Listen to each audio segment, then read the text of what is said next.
more money, and more meaning. For more information, visit BethLarsonCoaching.com.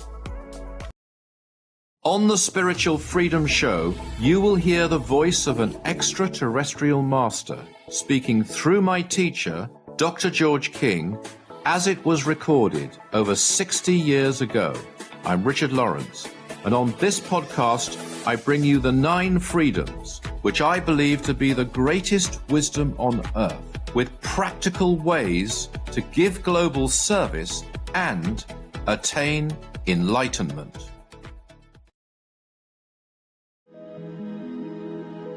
Have you had an experience you can't explain? A sign, a presence, a knowing that left you changed, but unsure who would understand? I'm Gina Gale Gray, and Weird Real Life Stories is more than a show. It's a sacred space to explore the mystical, the mysterious, and the deep. Welcome to Skin and Soul. I'm Gwenham Carsley, a transformational body, sex, and soul coach, and I'm inviting you on a bold, unfiltered journey into the heart of our humanity through the lens of Eros. This is where we strip away the shame, dive into the unspoken, and embrace the wild, raw truth of our desires. Together, we'll crack open the taboo, uncover our deepest intimacies, and awaken the pulse of our sexual essence. Because real transformation, it's messy, it's thrilling, and it's oh so delicious. Buckle up, loves. Skin and Soul Beyond the Pale starts in 3, 2, 1. Let's go. Hi there, I'm Gwenham. I'm your host of Skin and Soul Beyond the Pale, and I'm here today joined by Flora Petrie, who worked for who had worked in corporate law and diplomacy for over a decade, and then turned into embodiment coach, working with leaders and high-achieving, high-performance men who are having more issues in the bedroom than the boardroom. So we're going to have a delicious discussion today. Anybody who wants to write in and ask any questions, please do. But welcome all the way. You are in, are you Germany or Austria? I'm originally Austrian. I do live in Revelstoke, British Columbia in Canada. Oh, okay. So we're in the same time zone. Same time zone, easy. Okay, easy peasy, yeah. Great. So tell me, I want to dive right in and just ask you, how does it feel to go from the corporate world into embodiment work, into erotic embodiment work? How does it feel? Well, enlivening, disastrous,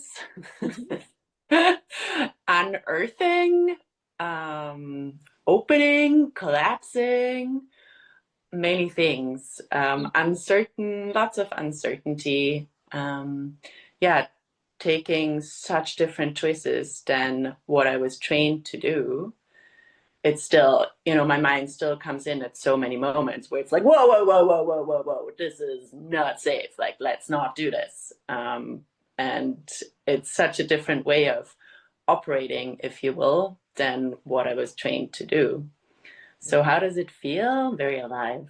Very alive. So what gave you the decision to work with men particularly? So coming from the corporate world, which is very masculine dominated, what led you then to choose to work with men?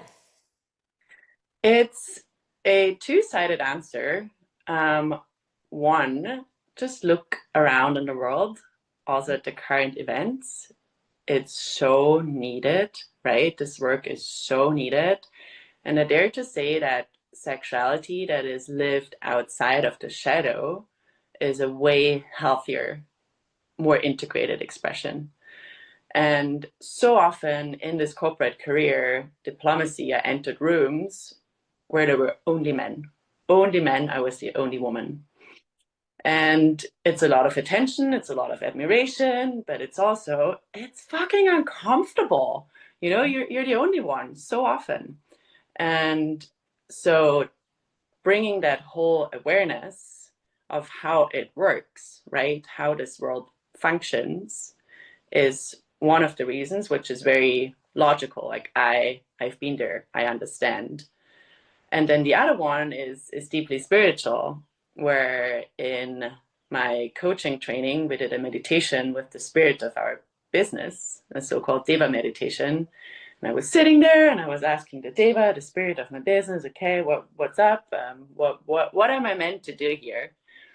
And the symbology that came through was so powerful. It was a mountain, a black stallion, a sword, and literally the words, "You're a men's sex coach." I'm like, what?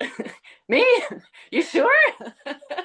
And yeah, and that's what I'm doing. And the more of it I do, the more sense it makes as this embodiment of rigor and softness, of very brain heavy work, body work, embodiment, and how I am the embodiment of that. So Yeah, and I think there's something that's really needed that comes from the feminine, right? There's a lot of masculine forward, masculine led kind of like men's groups and so on, which are also very needed, right? In raising consciousness, not just for men, for women as well, right? But raising the consciousness on the planet to make it a better place. And then I always, because I also work with men, and I love it because I think it's coming from the feminine that offers something different, right? Like it's the softer perspective. It's not coming from that logical place of, okay, now you need to, it flows more. I don't know how, if you work in that way, but I'm assuming as this divine goddess that, how do you work with men? How do I work with men? Well, first you gotta be ready, right? And that's something that nobody, myself included, yourself included, no coach in this world, no therapist in this world, no sex goddess in this world can do for them, is the readiness. Like really seeing, okay, I want better relationships, I want a better sex life, my career is epic, my sex life sucks, I want more, I am ready. So first of all, they gotta be ready. Second of all, how I work with men is we're still bringing a goal. Just it's fun to orient your work towards a pillar, right? Like, why are you talking about this? Why are you telling me about this? What is the orientation? What is the North Star in our work together? I only work in programs, longer term. The shortest possibility is 8 weeks. The longest is a year. So really creating a sustainable relationship and sustainable transformation, because none of those things just showed up in adulthood. Yeah, they stem from way back, and there needs to be time and space to go deep, and there's a lot of rewiring necessary, reprogramming.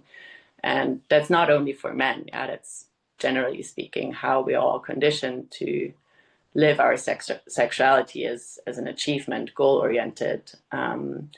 There's so much undoing that is necessary. Yeah. And also I find the longer term commitment is a keyword, right? Like, I'm ready, I want to do this, I'm showing up. And most of them want to quit. Yeah, let's be honest too, because things get really uncomfortable. And I love that you're saying that in your intro. It's messy. It's messy. It's ugly how, people think I'm coming in to learn orgasm.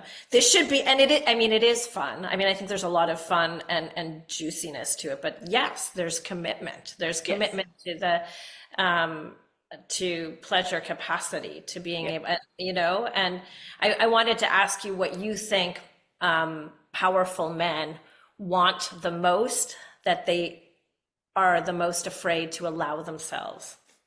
Ooh, love that. First thing that's coming is vulnerability. And again, from childhood on, it's so conditioned. You do the thing, you receive love. And then as a partner in a law firm, you do the thing, you might even not receive any praise anymore because you're a partner, right? So who's gonna praise you? What was your question again? It was really good. Why? What do you think that most powerful men really want, but but they're not? They don't give themselves permission to want. Yes, that's 100. I'd say, in my perception, in my experience, vulnerability, because they always need to be on. at least 12 hours a day, 5 to 6 days a week, 100 hours a week. That's just the job, right? Where they need to be put together. They need to keep it together. They need to be such high performers. And then in their family lives probably too, maybe they get to pick up the kids, maybe they get to take care of their partner, take them out for dinner. But the spaces where there's enough sense of safety to actually allow themselves to be like, wow, I am so tired. Or I would really love a hug. Or the last time I noticed my heartbeat, like rather not notice your heartbeat because you might be noticing that it's going like this. Yeah, vulnerability. Yeah, thank you. I would agree. I think there's like a vulnerability. That safety is a key, right? I think so many, particularly men that are in high achieving roles, are just on this trajectory of having to perform all the time, instead of coming back into, it's like, when you ask the question, like, how are you feeling? Well, I think, it's the thought that comes first, because sitting in the body can be such a strange sensation and uncomfortable, right? To feel like, oh, my heart is beating super fast. So,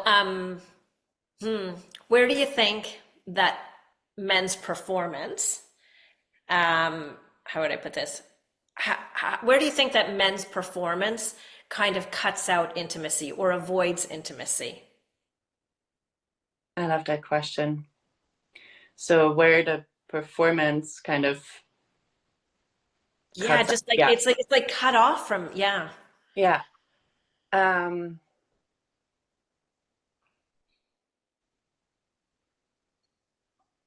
Well, again, like their entire lives is organized around achievements, around closing the deal, around numbers, around, being elected the top firm, whatever it is. It's so hardwired around achievement. So for example, when your partner, because as female embodied beings, we need presence, right? In order to open, we need safety and presence. And when someone's head is constantly with their phone, with their numbers, with their deals, there is huge separation, right? And the feminine, especially the physical body, closes, right? So the performance is not working anymore. Whatever it is, whatever the go-to steps would be in intimacy don't work anymore because the other body is shut down, or the own body is shut down, right? Erectile dysfunction, premature ejaculation. Perhaps there has not even been any intimacy in a long time. Maybe there's no partnership. Or even just being, yeah, like you said, like being present with your partner, where, I think people take for granted of just being in the act does not make you present. Totally. And doesn't make you connected to the other person, your partner, doesn't make you connected to yourself, right? Men tend to just go right away towards the release. They're like, I'm heading towards the mission, but they're not necessarily embodied in the mission.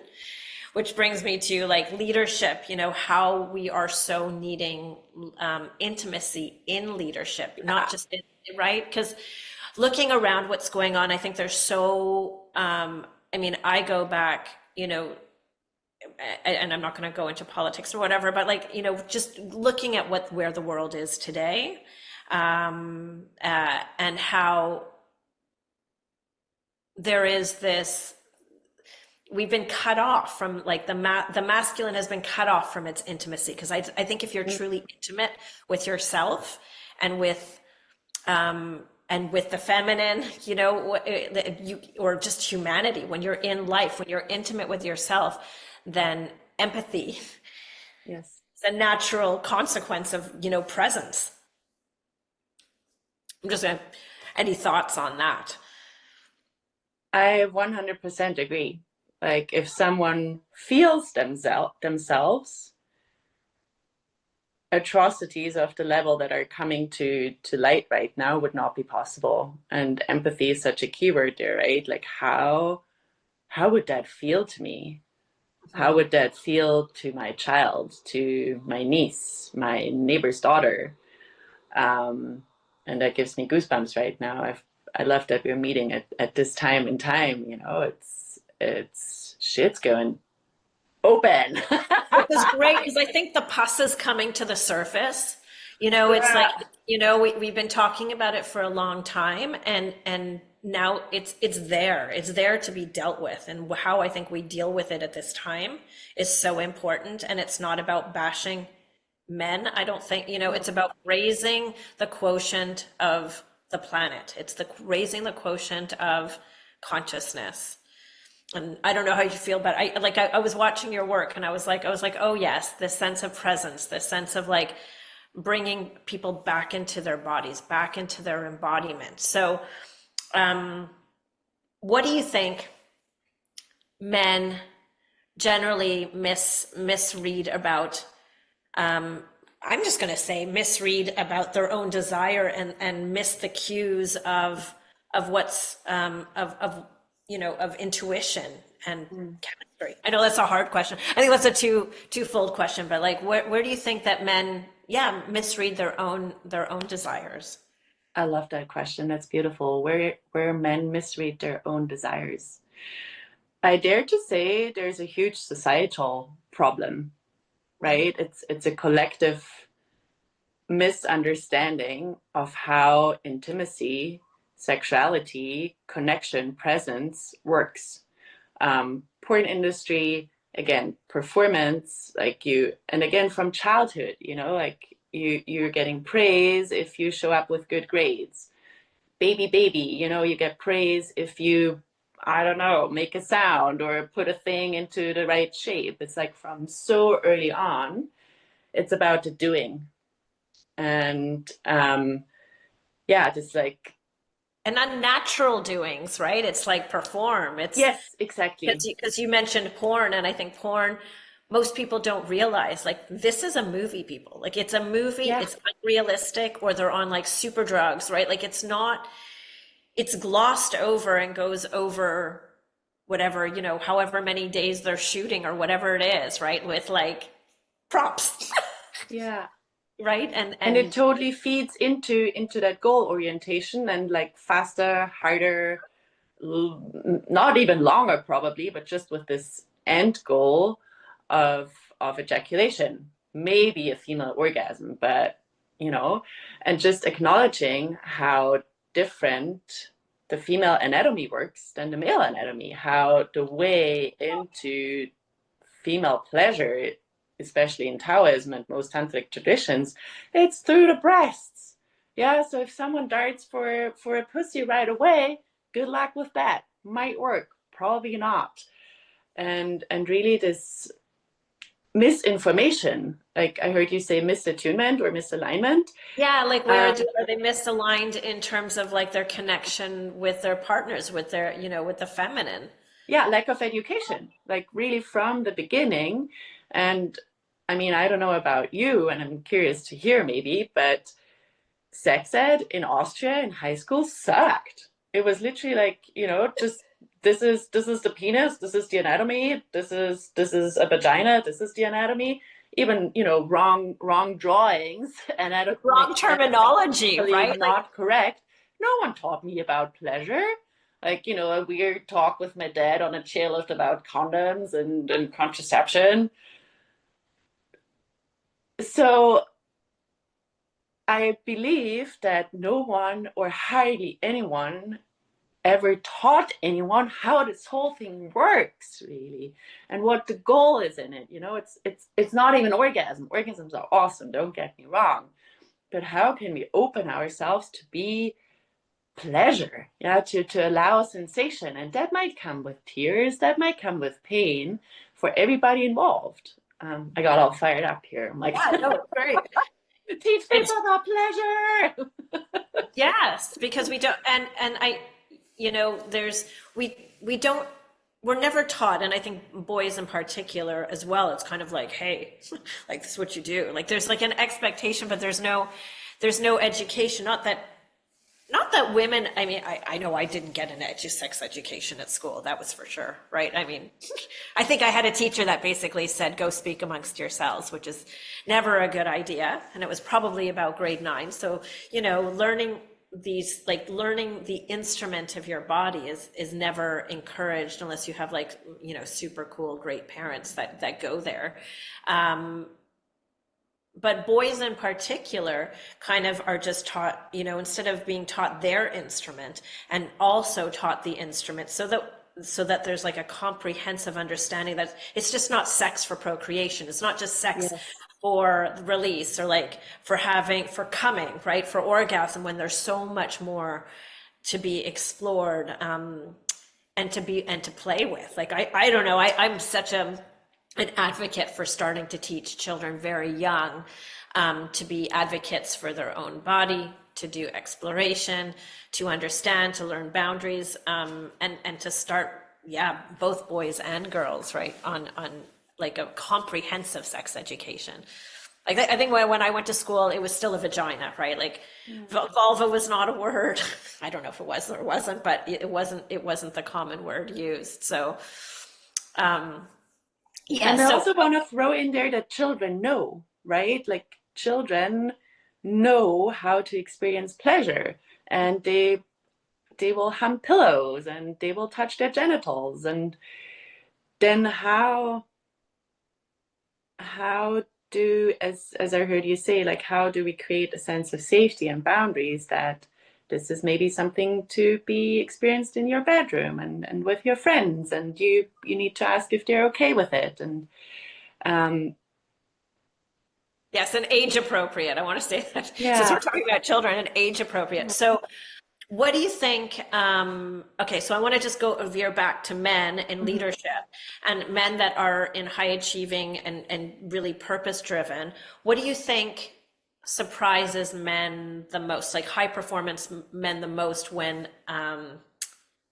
it drops, when their performance finally drops? What do you think happens when the masks come off? That there is permission to go slower.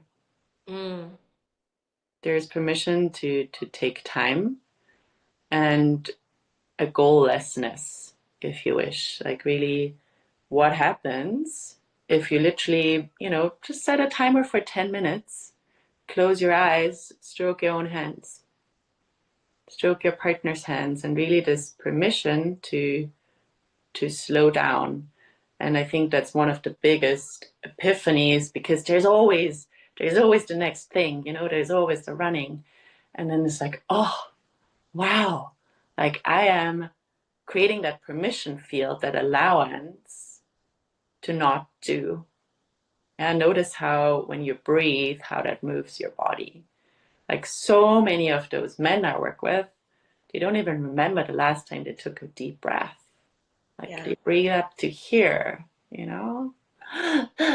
from here up, not stopping. I can imagine that a lot of men, and my experience is that it's scary. It is, especially they're like so living from here and driving, that the moment of living in the body gets, I'm going to say it can charge a lot, right? To start feeling into and then it's how long can you stay with it? Mm-hmm. Can you sit with it and not do something about it? Don't fix it. Mm-hmm. Yeah. Beautiful experience. So, how do you think that men's bodies show distress before they express it? So how do you think that men, how it shows up in men, and often I'm going to say it's probably unconscious. How do you think it shows up before men ever can say it out loud in the body? I already mentioned the heart, right? I don't know the numbers from the top of my head, but cardiovascular issues with male identified folks are way higher than with female identified folks. And cortisol spiking, sleeplessness, tight jaw, and maybe, and again, like erections become a problem, right? There's another thing that needs to be, is added to the need to be fixed list. So in the physiology, tight shoulders, hunched over, like zero connection to the breath, shallowness of breath, zero connection to pelvic floor. Yeah. Yeah, and how about in their lives? Like I think one of the things that I have found is if you're cut off from here, um, in relation to life, like how do you think it shows up with men in life? Like, so, they're performing in their lives, but, are they feeling their lives? Mm-hmm. And like, again, the performance, right? The disconnect. Mm-hmm. You have everything on paper. You got the career you built. You might even have a family. You might have children. You have the house, the car, the articles being published, the interviews, the top rankings. So on the outside, you have everything. And then you can't sleep at night. You wake up, the 3 a.m. wake up. it's stress responses, right? It's so in their lives, how it shows up is really disconnection and not feeling anymore, and just being kind of okay with being a machine, motoring through it. Yeah. Grinding through it, like the grind, and just this like, oh, this is just what it is. I'm like, no, no. There's way more than that. And eventually, maybe, and the body gets quiet at some point, right? If it's not being heard for decades, it shuts down. It gets so quiet. And that might be when the hard things are showing up, or your digestion is weird, or the body, it's so subtle and so loud at the same time. And at some point, it might shut down completely. And there's so many different ways of how it shows up in life, right? Disconnect with partner, going through the motions, like maybe trying to do the same, doing the right things, and nothing is working. Yeah, I was going to say and divorce, right? Yeah, totally. Separation. So many ways of it showing up. Another one I observed more on private level is really children rejecting their fathers. Mm-hmm. Like, I'm not listening to you. You're not here. I can't feel you. Yeah. Also being rebelled against in a work environment, similar to that, to children, right? Where like, I don't feel your presence. Why would I listen to you? I don't want to be like you. And I think that's a huge change I still observed in my corporate career, where younger associates are just like, I don't want to live this life. This is not a life to me. Yeah. Yeah, we don't teach our boys to feel, right? Like you said earlier, it's all about doing an achievement and getting the top A's or being the top of your sports, or and it's all about what you attain rather than how you're feeling. And still today it's like, oh, if a man cries, there's like this sense of, oh, that's weakness. I think for a lot of men, crying is weakness, or feeling heartache or sadness or shame, all of these things that pop up that get suppressed. And like you said, I mean, to me, I think there's such a high cost to shutting it all down, where it gets, it's that numbness, that silence that gets so loud, right? It's such a loud silence, because it can cause, absolutely, physical, like heart attacks, all of the physical symptoms. But it's also like, how are you living your life? Like, where's the meat for those men that have like everything, that look around and say, I have my kids, I have my wife, I have my or my partner, I have my car, and my career path, but I'm still not happy. Exactly. So if you gave like just a piece of wisdom, like a piece of wisdom of, what does coming into the body mean for the masculine? Mm-hmm. That's a beautiful question. And again, I'm in a feminine body. So from looking around and from the work I'm doing, it really, it is, again, it's like taking this one deep breath. Taking this one deep breath, and maybe the first one is still here, maybe here. Take a few deep breaths, and it is maybe holding your genitals without needing to do anything, and really just like, oh, I actually have a body too. I have a body too. And what I do love about men-led men's group, there's often an element of physicality, of like wrestling or running or whatever it is, and just like being met in physicality. And some of the tools I teach are very much in that realm of, okay, I'm breathing, I'm feeling my feet on the earth, and then I'm pulling my entire awareness into my body, and I'm actually following my impulse, what wants to be expressed. And when that is present and powerful and embodied, it's leadership, right? It's not leadership from here. It's leadership that can be trusted because it's intrinsic. It comes from the inside. Yeah. Yeah, it's connected to heart and like that deeper knowing that from, heart, I always say like the sexual energy, heart and consciousness, right? When those are in unity, then you have a conscious being who's awake, who's standing, that you can trust. Whereas if it's just cut off from here, it's not carrying, I'm going to say, the sense of responsibility of making sure that, I would say, not taking care of others, but like there's a consciousness around action. Yes. Which comes with leadership. Yeah. So how do you think, because I always say that like sexuality to me is that life force. So how do you think that sexuality fuels, and this is probably just building on the last question, but like, how do you think it fuels leadership? Mm-hmm. It's life force energy. It's creative energy. Literally with our sexual centers, we can create life if we choose to do so. And the more we are tapped into our creative life force energy, which is our sexual energy, the more we can create. And the more embodied and healthy and present our leadership can be. And those are two different ways of leadership, right? The one is the heady one, the cutting the body off, the do, go. And I do say that structure, goals are very important. Yeah, we love those. And also, can we fill up the structure with the aliveness, with that life force energy, allowing the creative energy to flow?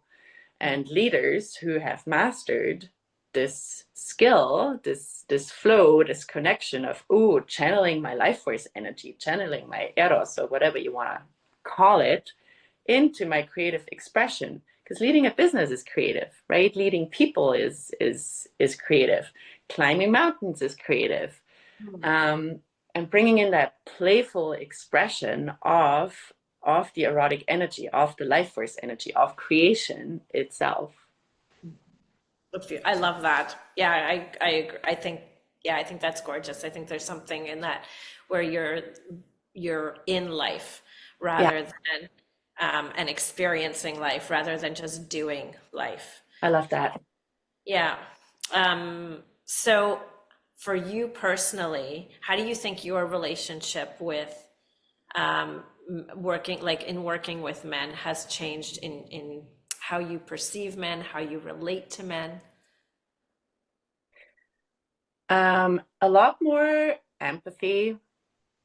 I conducted a series of interviews this fall with former colleagues from law, and really with this curiosity around, because I had the hypothesis, you built your career on the cost of your intimate lives. Is it true? 100% of the 83 men I interviewed said yes. And I was like, holy shit. And I had a feeling, and just looking around, I'm like, yeah, I saw you running around and doing the thing. and really having confirmation of it is true that that's the cost, right? That's such a common belief that you can only be successful if you sacrifice your relationships. Yeah. And it is very much a true myth. It is very real. And I lost track of your original question. I just No, remember. that was it. It was like, yeah, why, where, you know, in talking about the cost of intimacy and leadership, and in working with the men that you work, I think what have you noticed in their revelation around bringing in intimacy into their life? I didn't quite catch your question. Oh, so for men, what do you think, like, so in working with men, have you noticed that in bringing in more intimacy into their leadership, like what has been the consequence of that? They have more fun. Mm-hmm. There's more lightness to it all. And again, it's like almost permission feel, that like a relaxation. A deeper, which is again, it's highly spiritual, a deeper knowing that they are playing a role ultimately. And it might as well be fully them and not just a persona or not just a performance. And bringing in this deep understanding of this is what it feels like if I'm expressing my purpose, and this is what it feels like when I'm playing a performance. Yeah. Do you find for yourself, sorry, so I'm curious because you had been in the corporate world, in corporate law and so on. So do you find for yourself that you are carrying a lot of masks, and what those masks, and you can answer that first question. I'm just making the assumption that you did have masks because I think we all carry them, but what it feels like when you start to remove them. 100%. Yeah. I shut down my feminine a lot, right? And really with this performance piece of showing up in work, always the same, 60 to 100 hours a week. And I mentioned it in the beginning already, like it's so uncomfortable when tears start to flow. I didn't cry in forever. And again, I really still want to emphasize also for men that element of safety, right? Creating a sense of safety, building a sense of safety inside of them. So it's actually possible to truly be you. Maybe removing some of the masks. Maybe that looks like taking a sabbatical. Maybe that looks like choosing a totally different field of law.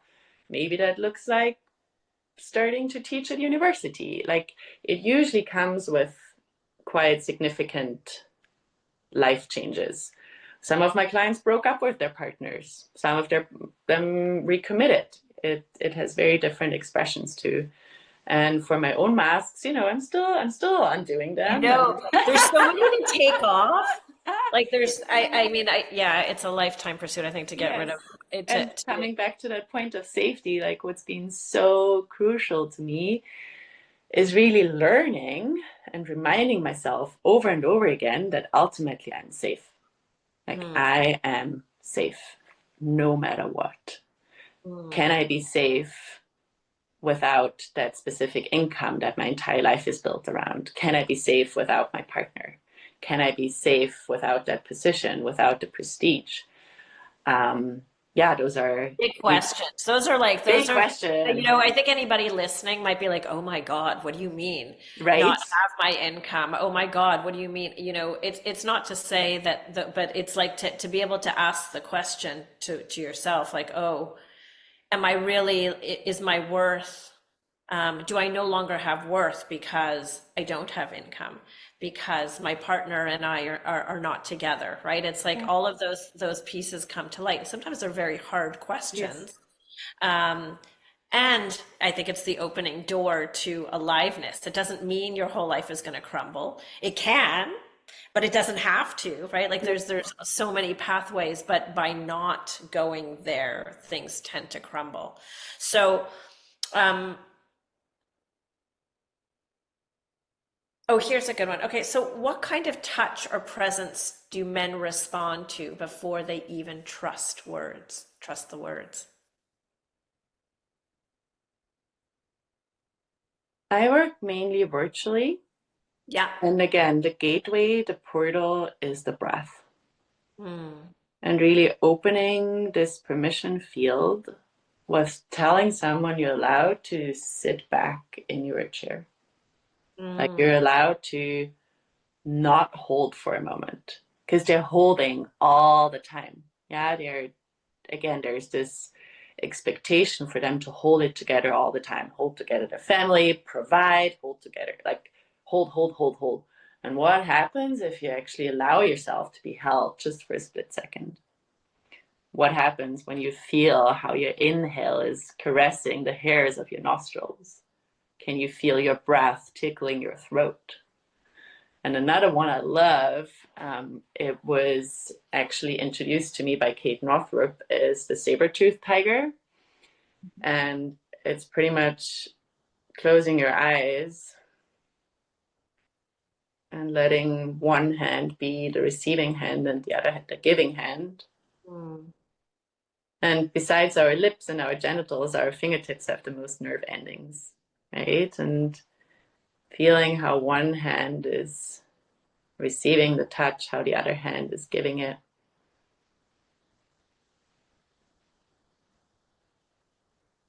And then dropping your entire mind into both hands and feeling those two hands. Mm. And then noticing how you're breathing. Maybe you're holding your breath, moving your jaw from side to side.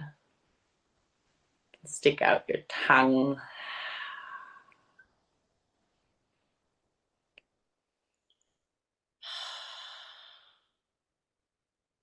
I'm watching you and partially doing it. I'm like, yeah, that feels good. Yeah. Right? And what this does is, again, we're so conditioned to scan for danger at all times. Yeah, from primordial times, saber-toothed tiger. Where is the saber-toothed tiger? Where is the next partner that wants my position? Where is my partner trying to tell me to get out the garbage or that my orgasm was, or there's always danger. And by doing this, the focus drops into the body. Yeah. There's no space in the brain to be thinking about any dangers. Because if you're doing that, you must feel safe enough for no danger to be around. Yeah. Yeah. I love that. So very, I'm very, gonna be sitting here doing this all day during. yeah, and it's tiny, right? And I also hold space for couples, personal experiences, private exquisite experiences. Mm. And those things are tiny. And especially if couples have been together for a long time, they have their routine. Maybe this is what gets them off. This is da. Maybe they have 2 minutes before picking up the kids.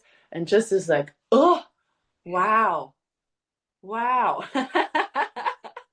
Right? Take a minute. Right. I think that routine is the killer of intimacy, right? Like it just when you're on automatic pilot and I'm like kiss the I can't remember what it was. I was just I've been reading a book on grief, and it was the wife had said to her husband like the one thing that you have to promise me if we get married is that you have to kiss me every day. And not just kiss me like a peck. You have to kiss me. And I think that's like, they say people, couples who kiss more frequently and really with presence and intention stay together. I love that. Yeah, there's something about connecting in that way and that more primal. It's like take the time, to go there, to take a moment. Even if it's 2 minutes, then show up in full Yes. presence.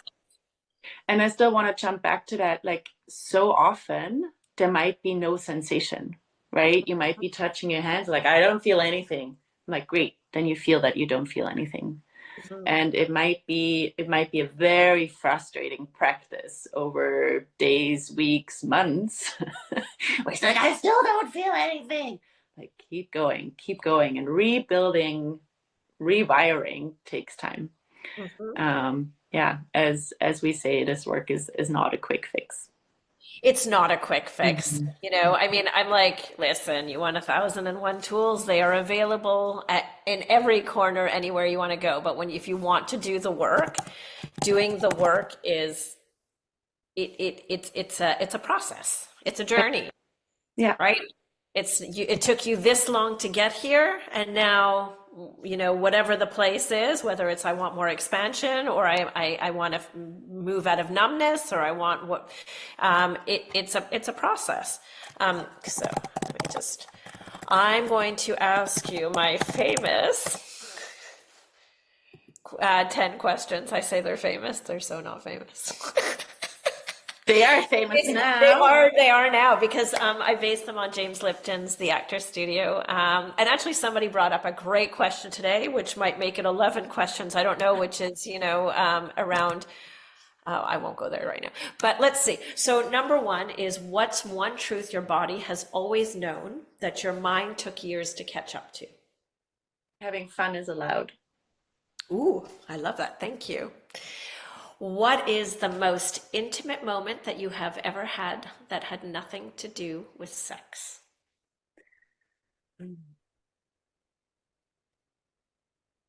Perhaps spending time with my best friend. Like, our relationship is so close, and there are many little moments of deep intimacy, and that might be bringing over soup or bringing over tea or really looking each other into the eye. I can't really pinpoint it down to one moment. I will think about that question though. Okay, that's beautiful though. Um, let's see, if you could be remembered for one sensation that you gave someone, what would it be? Life force. Mm. If pleasure were a language, what would your first word be? Amour. Amour, Mm. love. If your erotic life had a title, like a novel or a film, what would it be called? I'm writing my autobiography. It's called Many Wild Ways. Ooh, Yeah. many wild ways. Thank you. What's one thing that you've never said out loud, but you wish someone would ask you about? What makes you feel invited? What makes you feel invited? Hmm. What makes you feel invited? Are you asking me right now? Yeah, I'm asking you. I'm like, what makes you feel invited?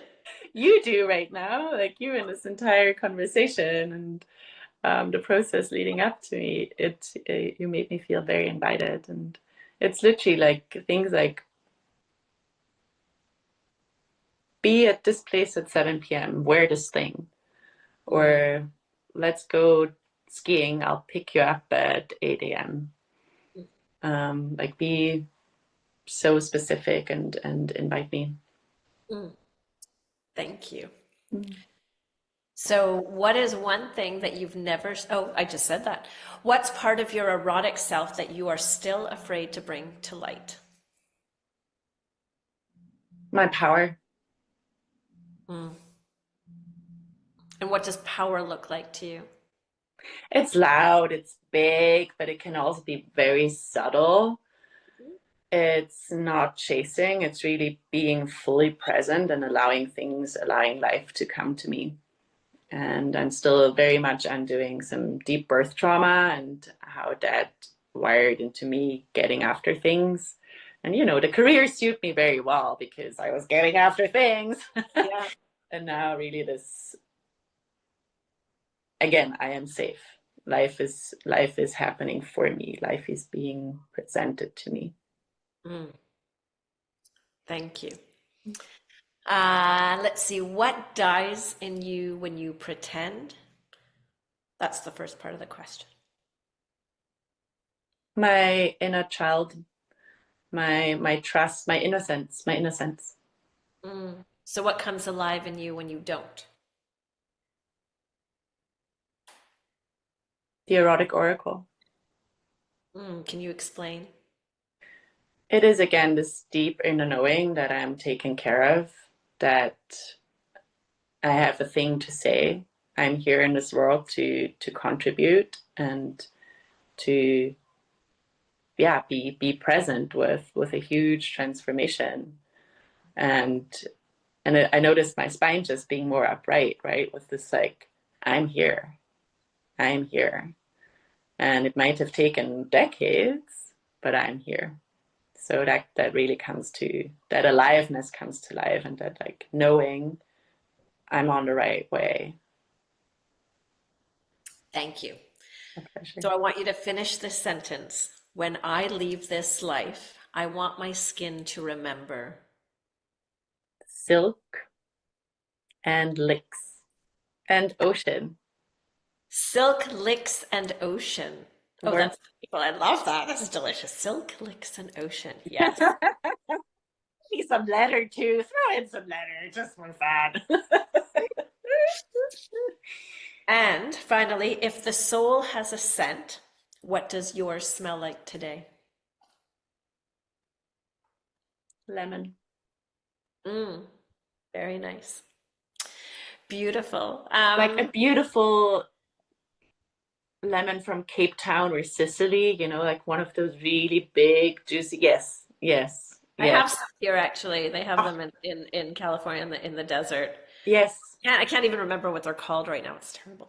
But they're nice and big. But yes, Sicily sounds good. So very Juicy. refreshing. Very juicy, very refreshing. Okay, so before we end today, I just want to make sure that people know how to contact you. So it's florapetri.com for anyone who's curious about your work. Is there any little bit of wisdom that you want to impart before we go?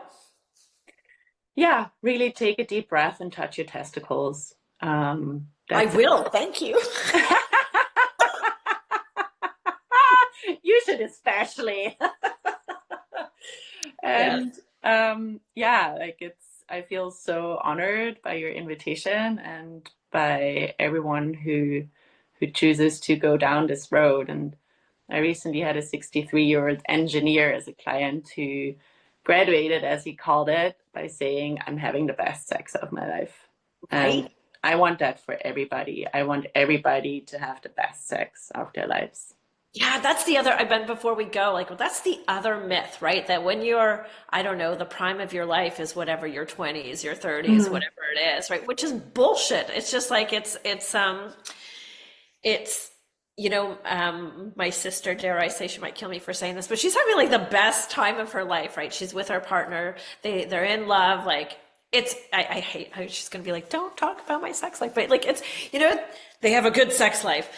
And I'm just saying that for people that are, you know, 60 and over and 70, that there is a richness to claiming sex in the body and that it's there to claim. So yes, thank you for like being part of the engine that's making men come alive into consciousness and more pleasure. I am excited about ripening, and people can also follow me on the socials. It's the Flora Petri, and next Friday, so today in 1 week, I am officially launching my YouTube channel. That might be interesting. Yes.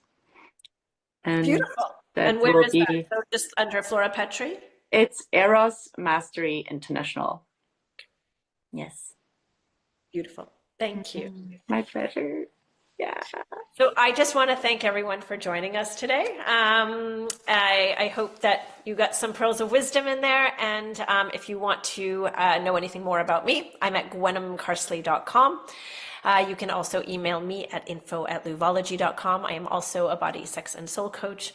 And I just thank you so much for being here today. And everyone else, have a great week. Thank you for listening to Skin and Soul with me, Gwenom. Join me Fridays at 10 a.m. PST, Transformation Talk Radio. Catch the podcast anytime on your favorite platforms. You can follow me on Instagram at Luvology.